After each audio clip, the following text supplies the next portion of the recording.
Start है ना। देखिए मैं फिर से अभी आपको फिर से पीरियोडिक टेबल चैप्टर की तरफ ले जा रहा हूँ। अभी आपको मैं इनऑर्गेनिक केमिस्ट्री का क्लास 11 का एक चैप्टर डिस्कस कर रहा हूँ, classification of elements and periodicity in property. इसी को हम लोग बोलते हैं आपको पीरियोडिक टेबल। इसका अभी तक हमारा एक यूट्यूब चैनल है जेपी माथुर, उस पर आपको 41 वीडियो लेक्चर हम अपलोड कर चुके हैं इसी चैप्टर का।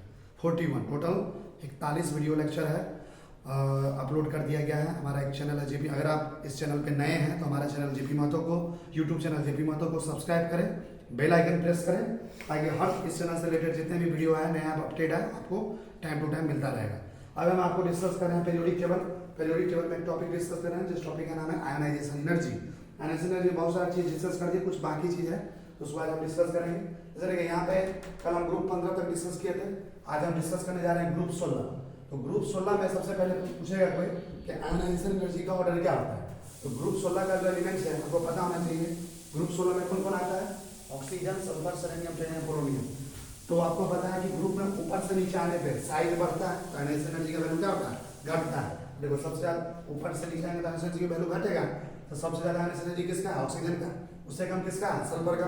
उससे कम किसका है? सेलेनियम का। उससे कम किसका है? टेलोनियम का। सबसे कम किसका है? पोलोनियम का। एरो दिख रहा है ना, ये ज्यादा 12 का साइन इधर है। अब आते बात करते हैं ग्रुप 1 और 2 कल बता दिए थे, ग्रुप 13 से 18 तक सब बता दिए थे, और ग्रुप 16 छूट गया तो आज बता दिया। बात करते हैं बीच वाला। देखो ये ग्रुप जो है बीच में डी ब्लॉक, ग्रुप नंबर 3 से लेकर 12 जो बीच का जितना भी एलिमेंट्स है ये डी ब्लॉक कहलाता है। इस ग्रुप में हम लोग आयनाइजेशन एनर्जी के ऑर्डर को देखेंगे। तो सबसे पहले आप बात कीजिए कि डी ब्लॉक जो है उसमें ग्रुप नंबर 4 से 12 तक के एलिमेंट्स आते हैं। उसमें साइज का ऑर्डर क्या होता है? 3 सीरीज और 3D series, 4D series, 5D। Size हम पहले बता चुके हैं कि 3D से ज्यादा साइज किसका होता है? 4D का। और तुमको पता है 4D और 5D के बीच में लेंथेनाइट कंडक्शन आता है। 5D का ज्यादा होना चाहिए लेकिन इसका साइज घट जाता है और इसके बराबर हो जाता है ना। 4D और 5D का साइज आपस में बराबर होता है लेंथेनाइट कंडक्शन के वजह से। कल के क्लास में आपको बताए थे, एक ट्रिक्स बताए थे कि जहां भी साइज घटेगा, क्या बताए थे जी? जहां भी साइज घटेगा उसका आयनाइजेशन एनर्जी बढ़ेगा। याद है? हिंदी में भी लिखवाए थे। तो 5D का साइज घट जाता है, इसका आयनाइजेशन एनर्जी क्या होगा? बढ़ जाएगा 4D से। तो अब हम तो देखो आयनाइजेशन एनर्जी का क्या ऑर्डर होगा? देखो इधर इस ग्रुप नंबर 4 से 12 के बीच में आयनाइजेशन एनर्जी का ऑर्डर क्या होगा?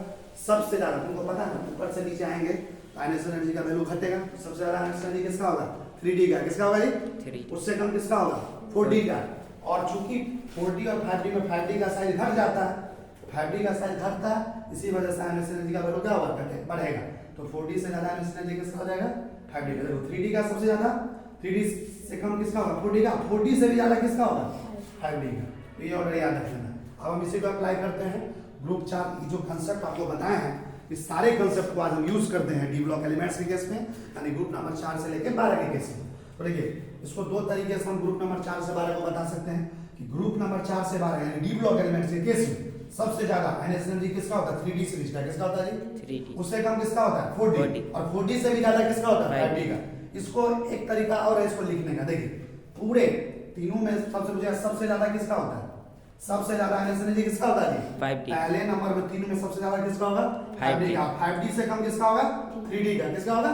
और सबसे कम किसका होगा? 4D का। तो इस तरीका से भी तुम याद रख सकते हो कि 5D का सबसे ज्यादा, उससे कम 3D का, और सबसे कम किसका?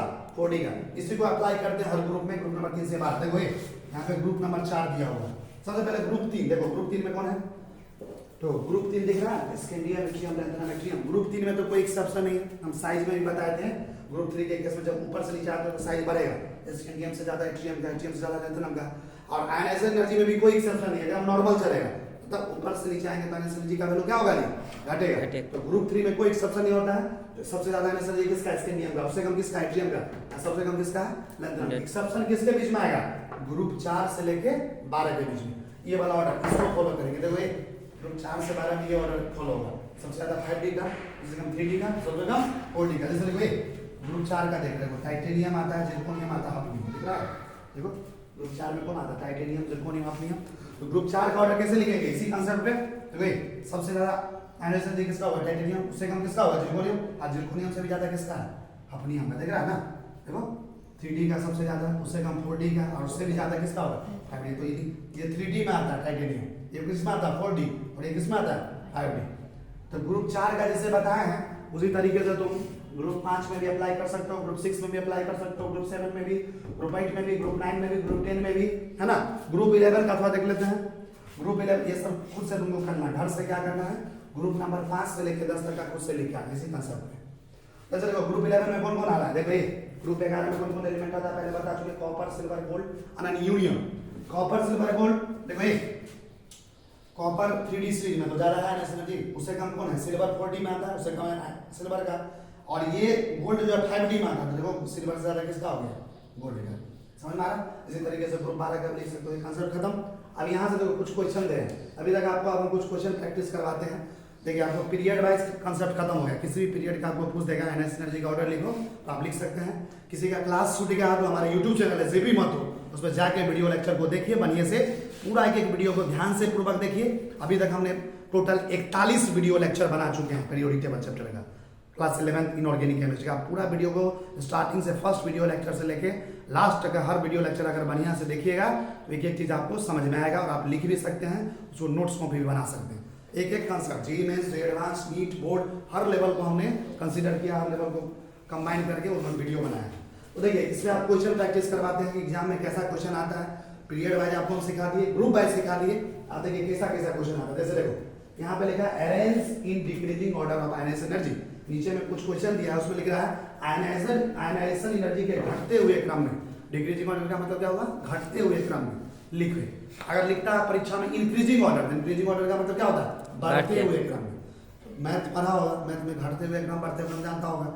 घटते हुए क्रम में किसी संख्या को कैसे लिखा जाता है, पहले बड़ा फिर छोटा फिर छोटा फिर छोटा। बढ़ते हुए क्रम में कैसे लिखते हैं, पहले छोटा फिर बड़ा फिर बड़ा। बात समझ में आ रहा ना। तो देखो यहाँ पे कुछ क्वेश्चन है, ध्यान दो। तो सबसे पहले क्या दिया है, बोरन। क्या दिया हुआ जी, यहाँ पे क्या दिया हुआ, अल्युमिनियम। यहाँ पे क्या दिया हुआ, देखो यहाँ पे दिया हुआ बोरन, यहाँ पे क्या दिया हुआ अल्युमिनियम, यहाँ पे क्या दिया हुआ नाइट्रोजन, यहाँ पे क्या दिया हुआ फॉस्फोरस। देखो अगर कोई एलिमेंट एक ही पीरियड में आएगा, सेम पीरियड में, तो आराम से निकाल सकते हैं। सेम ग्रुप में आएगा आराम से। अगर मान लो कोई ऐसा क्वेश्चन दे दिया परीक्षा में, 2 एलिमेंट दे दिया फर्स्ट पीरियड का, समझा, और 2 एलिमेंट दे दिया फोर्थ पीरियड का, बोला एक साथ निकाल, तो उसमें क्या क्या हम कैसे निकालेंगे। तो उसी टाइप का एक क्वेश्चन सब दिया गया। देखो बोरन है, बोरन का एटॉमिक नंबर कितना होता है 5, अल्युमिनियम का कितना होता है 13, नाइट्रोजन का कितना होता है 7, 15 का फॉस्फोरस का कितना होता है 15। देखो नाइट्रोजन और बोरन एटॉमिक नंबर 5 और 7 है, ये किस पीरियड में आता है, सेकंड पीरियड में। सेकंड पीरियड के एलिमेंट के साथ 3 से लेकर 10, एटॉमिक नंबर 3 से 10 में आता है कि नहीं, 5 और 7। और ये देखो 13 और 15 किस पीरियड में आता है, तीसरा पीरियड में, जिसमें आता है एटॉमिक नंबर 11 से लेकर 18। तो ये चारों एलिमेंट्स अलग अलग पीरियड का, 2 एलिमेंट का सेकंड पीरियड का और 2 एलिमेंट किसका है, थर्ड पीरियड का, एक साथ दे दिया। इसको कैसे लिखोगे, तो तुम भी सोचो। सबसे ऊपर में देखो कौन आता है, सेकंड पीरियड, नीचे में कौन आता है, थर्ड पीरियड। ध्यान दो बोर्ड पे, क्वेश्चन काफी ऊपर में कौन आता है, सेकंड पीरियड, और नीचे में कौन आता है, इसमें से चुन लो सेकंड पीरियड कौन कौन है। नाइट्रोजन है सेकंड पीरियड का, और बोरन है सेकंड पीरियड। देखो ये बोरन और नाइट्रोजन। अच्छा एक बात बताओ, नाइट्रोजन का एटॉमिक नंबर कितना होता है 7, बोरन का कितना होता है 5।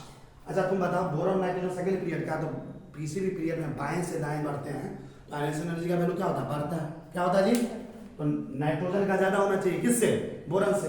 और खाली ऐसे नहीं बोल देंगे, उसमें एक्सेप्शन भी आता है। उसमें हम देखते हैं कि एस सबसेट है कि पी है कि डी हाफ पीरियड है कि फुल पीरियड, वो भी चेक कर लेते हैं। सर भाई नाइट्रोजन का एटॉमिक नंबर कितना होता है 7, इसमें 7 इलेक्ट्रॉन है। अच्छा इसमें कौन सा आयनाइजेशन एनर्जी पूछा है, फर्स्ट आयनाइजेशन एनर्जी। किसका लिखना है, फर्स्ट आयनाइजेशन एनर्जी का ऑर्डर लिखना है। मतलब क्या, उसमें किसी तरह का चार्ज नहीं है, न्यूट्रल फॉर्म में। आप समझ में आ रहा है। तो नाइट्रोजन से एक इलेक्ट्रॉन निकाले तो n+ बना, इसी में जो एनर्जी देना पड़ता है उसी को कहते हैं फर्स्ट आयनाइजेशन एनर्जी ना। तो ये वाला फॉर्म लेंगे, इसमें कोई चार्ज नहीं लेंगे। तो वो नाइट्रोजन का इलेक्ट्रॉन का क्या लेंगे, 1s2 2s2 2 2 4 2p3।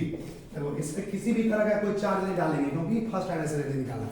एक भी चार्ज है, सेकंड आयनाइजेशन एनर्जी पूछता तो 1+, थर्ड आयनाइजेशन एनर्जी का था तो 2+, ऐसे कर देते।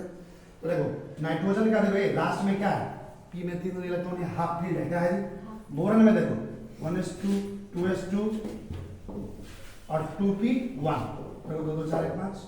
लास्ट में देखो p में क्या है, 1 है ना, तो हाफ फील्ड है ना फुल फील्ड। वैसे भी नाइट्रोजन का स्टेबल होगा, नाइट्रोजन का स्टेबल होगा, तो नाइट्रोजन का ज्यादा होगा किस, बोरन से। किससे होगा, बोरन। अब देखो 2 एलिमेंट इसमें दिया हुआ थर्ड पीरियड का, कौन कौन, अल्युमिनियम और फॉस्फोरस। अल्युमिनियम का एटॉमिक नंबर 13, फॉस्फोरस का 15। इस दोनों में भी चेक है। वैसे भी तुम देखो बाएं से दाएं जाएंगे तो आयनाइजेशन एनर्जी का वैल्यू बढ़ेगा, तो फॉस्फोरस का आयनाइजेशन एनर्जी ज्यादा होना चाहिए, फिर अल्युमिनियम में क्या होना चाहिए, कम होना चाहिए। क्योंकि पीरियड में बाद में आता है, इसमें थर्ड पीरियड में चेक भी कर लेंगे, ऐसे बोलने से नहीं होगा। तो चेक करेंगे हाफ फील्ड है कि फुल फील्ड है कि एस सबसे लेके पी सबसे। फास्फोरस का एटॉमिक नंबर क्या होता है 15, इसका कॉन्फ़िगरेशन लिखो 1s2। अच्छा लिखा भी हुआ देखो यहाँ पे लिखा हुआ देखो, हम इतना मेहनत करें यहाँ पे हम लिखे हुए। फास्फोरस के लास्ट में क्या दिया पी, क्या दिया भाई 3 इलेक्ट्रॉन है। और देखो एल्युमिनियम के लास्ट में क्या पी में 1 इलेक्ट्रॉन है। देखो तो ये हाफ फील्ड हुआ ना, स्टेबल भी है, इसलिए फास्फोरस का एनर्जी किससे ज्यादा होगा एल्युमिनियम से। अब देखो इस दोनों का आपस में हम निकाल लिए, इस दोनों का आपस में निकाल लिए। अब एक बात ये बताओ, देखो ये जो बोरन के जस्ट नीचे एल्युमिनियम आता है, बोरन के जस्ट नीचे एल्युमिनियम आता है, तो क्या है ये वाला किस नहीं हुआ, देखो सेम ग्रुप का है बोरन के नीचे। नाइट्रोजन के जस्ट नीचे देखो कौन दिया, नाइट्रोजन के जस्ट नीचे देखो फास्फोरस आता है, मतलब ग्रुप का है कि नहीं। अब बताओ एक चीज बताओ, ये चारों एलिमेंट एक साथ है, आप इसको ऑर्डर कैसे लिखेंगे, सबसे ज्यादा किसका होगा। देखो इधर से बात करें तो सबसे लास्ट में कौन है नाइट्रोजन, नाइट्रोजन का सबसे ज्यादा है। और ग्रुप वाइज भी देखें तो किसी भी ग्रुप में ऊपर से नीचे बढ़ते हैं तो एनर्जी क्या होता है घटता है। तो नाइट्रोजन और फास्फोरस में एनर्जी किसका ज्यादा होगा, ये 15 नंबर ग्रुप का है, नाइट्रोजन का होगा ना।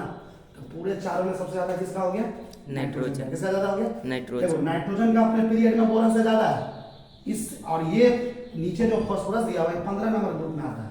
किस ग्रुप में आता है, और ग्रुप में ऊपर नीचे वाले के एलिमेंट का एनर्जी घटते जाता है, तो वैसे भी नाइट्रोजन का इससे ज्यादा है। तो पूरे चारों में सबसे ज्यादा किसका होगा नाइट्रोजन का, उससे कम किसका होगा बोरन। अब नाइट्रोजन के बाद कौन हो, देखो ऊपर में पीरियड में तुम देखो ये दोनों एलिमेंट नीचे हैं, और नीचे बढ़ने पे एनर्जी का वैल्यू घटता है, ये दोनों ऊपर, वैसे भी दोनों का एनर्जी दोनों से ज्यादा होगा, ये दोनों का एनर्जी दोनों से ज्यादा होगा। तो पहले नंबर पे ये है, दूसरे नंबर पे कौन होगा बोरन, अब इस तीनों में कौन होगा, तीसरे नंबर पे कौन आएगा, तो देखो एल्युमिनियम किसका फास्फोरस का, देखो तीसरे नंबर पे फास्फोरस आ गया, लास्ट में कौन आ गया एल्युमिनियम। इस तरीके से इस क्वेश्चन को बनाया जाए, कितना बच्चा ऐसा क्वेश्चन मिलेगा भी नहीं, छूट जाएगा क्वेश्चन आता हुआ एग्जाम में, क्योंकि अगर दो पीरियड का एक साथ जोड़ के दे देगा तो लोग को कंफ्यूजन होता है कैसे निकालेंगे। फिर देखो एक और क्वेश्चन दिया है, 4 क्वेश्चन है, ये भी हम यहाँ पे निकाले थे फर्स्ट टाइम से। दूसरा क्वेश्चन है कार्बन दिया हुआ है, सिलिकॉन दिया हुआ, ऑक्सीजन दिया हुआ, सल्फर, ये चारों एलिमेंट में हमको निकालना है फर्स्ट टाइम एनर्जी। क्या निकालना है, क्या निकालना है फर्स्ट टाइम एनर्जी का मतलब क्या हुआ न्यूट्रल फॉर्म, उसमें किसी भी तरह का चार्ज नहीं डालेंगे। अच्छा बताओ कार्बन का एटॉमिक नंबर कितना होता है 6, सिलिकॉन का 14, ऑक्सीजन का कितना होता है 8, सल्फर का कितना होता है 16।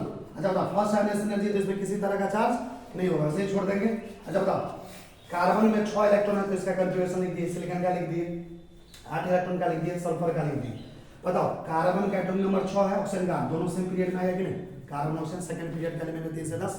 अरे वही सिलिकॉन और सल्फर 14 6 16, ये दोनों थर्ड पीरियड कितना है, तो सबसे पहले ऊपर में किसमें हम लिख देंगे सेकंड पीरियड, कौन लिख देंगे, और नीचे में कौन लिख देंगे, क्योंकि देखता है सेकंड पीरियड ऊपर में आता है, थर्ड पीरियड उसके नीचे आता है। तो देखो ये दोनों एलिमेंट को सेलेक्ट करिए, सेकंड पीरियड में कौन कौन है, ऑक्सीजन और कार्बन। अब बताओ ये ऑक्सीजन कार्बन सेकंड पीरियड है, वैसे भी ऊपर में आता है, ये दोनों नीचे में आता है, ये दोनों का आंसर सबसे कम होगा, ये दोनों का सबसे ज्यादा होगा। अब इस दोनों में सबसे ज्यादा किसका होगा, वैसे भी कार्बन और ऑक्सीजन सेकंड पीरियड में बाएं से दाएं जाएंगे तो आंसर बढ़ेगा, ऑक्सीजन का ज्यादा होना चाहिए कार्बन से, तो ये तो नियम कहता है, लेकिन ये भी तो चेक कर लेंगे हाफ फील्ड है कि फुल फील्ड है कि एस सबसे है कि पी सबसे है, तो पहले चेक करते हैं। देखो ऑक्सीजन का कॉन्फ़िगरेशन यहाँ पे लिखे, देखो लास्ट में पी में कितना इलेक्ट्रॉन है 4, और कार्बन में देखो कार्बन कहाँ है, पी में कितना इलेक्ट्रॉन है 2, मतलब दोनों ना ये भी पार्शियल है ये भी पार्शियल है, समझ में आ रहा, ना तो हाफ है ना ही फुल फील्ड है, क्योंकि हाफ रहता तो पीक में 3 रहता और फुल रहता तो 6 रहता, दोनों तो ऐसा ही है, तो नियम जैसा सही रहेगा, तो ऑक्सीजन का सबसे ज्यादा होगा, कार्बन का सबसे कम।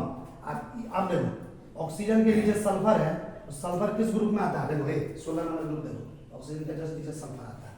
तुम ये सोचो ग्रुप में ऊपर से नीचे आते हैं एनर्जी का वैल्यू घटता है, तो ऑक्सीजन का एनर्जी किससे ज्यादा होगा, सल्फर से, सल्फर का कम होगा। अब इस सिलिकॉन का देखो कार्बन सिलिकॉन एक ही ग्रुप में, देखो 14 नंबर ग्रुप कार्बन सिलिकॉन, ऊपर से नीचे आएंगे तो घटेगा, तो कार्बन का ज्यादा होगा सिलिकॉन से। इस दोनों में किसका ज्यादा होगा, सिलिकॉन और सल्फर सेकंड थर्ड पीरियड का है, तो थर्ड पीरियड को पता है ना, बाएं से दाएं बढ़ते जाने से वैल्यू बढ़ता है, सल्फर का ज्यादा होगा सिलिकॉन से। और ये दो हम नियम के अनुसार जानते हैं, लेकिन इसको चेक भी कर लेंगे कॉन्फ़िगरेशन। देखो सिलिकॉन अगर configuration half field full field आता है ना, तो एक्सचेंज भी किया जाता है, इसका स्थान उसके जगह पलट देते हैं। देखो सल्फर में कहाँ गया, सल्फर में लास्ट कहाँ गया, सल्फर में लास्ट इलेक्ट्रॉन कितना पी में 4, और सिलिकॉन में कितना है जी 2, तो दोनों पार्शियल, ये भी पार्शियल ये भी पार्शियल, तो ऐसा नियम सही मान लो। अब बताओ पूरे चारों में सबसे ज्यादा कौन होगा, ऑक्सीजन, कौन होगा ऑक्सीजन, उससे कम किसका होगा कार्बन, उससे कम किसका होगा सिलिकॉन, सल्फर, सल्फर, सल्फर का सिलिकॉन ज्यादा होना, और लास्ट में कौन होगा सिलिकॉन। तो ऐसा फर्स्ट क्वेश्चन था, सही सेकंड क्वेश्चन। अब देखो ये तीसरा क्वेश्चन, देखो इधर जान दो, तीसरा क्वेश्चन दिया हुआ बोरन एल्युमिनियम नाइट्रोजन और फास्फोरस, लेकिन यहाँ पे पूछ रहा है हमको थर्ड आयोनाइजेशन एनर्जी। क्या पूछ रहा है? ये ध्यान दो क्वेश्चन पे। यहाँ भी पूछा था फर्स्ट, यहाँ भी पूछा था फर्स्ट, यहाँ पे कुछ क्या पूछ रहा है? Third ionization energy. क्या पूछ रहा है? थर्ड आयोनाइजेशन एनर्जी कैसे निकालें? कितना प्लस डालेंगे उस पे? 2 प्लस। याद है? फर्स्ट आयोनाइजेशन एनर्जी पे एक भी प्लस है, सेकंड पे 2 प्लस, और थर्ड आयोनाइजेशन एनर्जी कितना डालते हैं? प्लस। कितना डालते हैं? 2 प्लस। देखो ये सबसे पहले देखो बोरॉन में क्या करते हैं? 2 प्लस। देखो एल्युमिनियम में क्या करते हैं? 2 प्लस। नाइट्रोजन पे क्या करते हैं? 2 प्लस। फास्फोरस पे क्या करते हैं? 2 प्लस। देखो क्वेश्चन में पूछते सिर्फ आयनाइजेशन एनर्जी का ऑर्डर दो, तो कहने का मतलब कौन सा आयनाइजेशन एनर्जी बोला? फर्स्ट। क्या बोला? फर्स्ट। अगर सेकंड पूछेगा तो 1 प्लस, थर्ड पूछेगा तो 2 प्लस। लिख दिए, ये दिख रहा ना? अब बताओ, ये बोरॉन में 5 इलेक्ट्रॉन होता है, 2 घट गया तो कितना बचा? 3। एल्युमिनियम में 13, 2 प्लस से 2 घट गया तो कितना बचा? 11। नाइट्रोजन में 7 इलेक्ट्रॉन, 2 घट गया तो कितना बचा? 5। फास्फोरस में 15 इलेक्ट्रॉन, 2 घट गया तो कितना बचा? 13। इसी इलेक्ट्रॉन का कन्फिगरेशन लिखो। 3 इलेक्ट्रॉन का क्या होगा? 1:2s1। 11 इलेक्ट्रॉन का क्या होगा? 1:2s2 भी देखिए। देखो 6 बार 2 10 के 11। 5 इलेक्ट्रॉन का क्या होगा? 1:2s2b1, 2 2 4 1 5। और 13 इलेक्ट्रॉन का क्या होगा? 1:2s2 b6 3 देखो 6 बार 2 10 बार है 13। अब ये थर्ड आयोनाइजेशन एनर्जी कहां पे लिख दिए। अब इसको ऑर्डर कैसे लिखेंगे पहले देख लेते हैं। कौन सा एलिमेंट किस पीरियड का है? देखो बोरॉन का एटम नंबर 5, नाइट्रोजन का 7, दोनों सेकंड पीरियड का है। तो ऊपर में किसको लिखेंगे? देखो ये बोरॉन 5 है ना? नाइट्रोजन कितना है? कितना है जी? 7। तो इस सेकंड पीरियड का एल्युमिनियम और फास्फोरस को नीचे लिख दो। Al2 plus phosphorus 2 plus. ये थर्ड पीरियड का दिख रहा? ये सेकंड हो गया, ये पीछे वाला थर्ड पीरियड। अब देखो एक बात बताओ, एंड वैसे भी तुम बाएं से दाएं जानते हैं सेकंड पीरियड में तो आयोनाइजेशन एनर्जी का वैल्यू बढ़ता है। सबसे ज्यादा किसका होगा? N2 प्लस का। उसमें किसका होगा? B2 plus. खाली कहने से नहीं होगा, कॉन्फ़िगरेशन भी चेक कर लेते। देखो N2 प्लस के लास्ट में कितना इलेक्ट्रॉन है? देखो P में 1 है, कितना है? और B2 प्लस के लास्ट में कितना है? देखो 2s में 1 है। B2 प्लस ये है ना, और N2 प्लस ये है। तो बताओ सबसे ज्यादा आयोनाइजेशन एनर्जी किसका होगा? सबसे ज्यादा किसका आयोनाइजेशन एनर्जी होगा? N2 प्लस का। किसका होगा? N2 प्लस का, क्योंकि लास्ट में आता है। उससे कम किसका होगा? B2 प्लस का। और एल्युमिनियम से ज्यादा फास्फोरस का होगा। थर्ड पे कौन होगा? P2 plus. और लास्ट में कौन होगा? Al2 plus. वही देखिए जैसा ये पहला बस इसमें क्या था? फर्स्ट था, इसमें थर्ड। अब देखो एक और question, nitrogen phosphorus oxygen sulphur. इसमें पूछा सेकंड आयोनाइजेशन एनर्जी। क्या पूछा है? सेकंड आयोनाइजेशन एनर्जी मतलब कितना? प्लस। 1 प्लस। कितना प्लस? 1। तो देखो नाइट्रोजन पे 1 प्लस कर दी, फास्फोरस पे 1 प्लस कर दिया, ऑक्सीजन पे 1 प्लस कर दिया, सल्फर पे 1 प्लस। देखो नाइट्रोजन में 7 इलेक्ट्रॉन था, 1 घटा दिया कितना बचा? 6। फास्फोरस में 15 था, 1 घटा दिया कितना बचा? 14। 8 में से घटा दिया कितना बचा? 7। 16 में से घटा दिया कितना बचा? 15। फिर इसका कॉन्फ़िगरेशन ये हो गया, इसका ये हो गया, सब पहले लिखने आता है तुमको।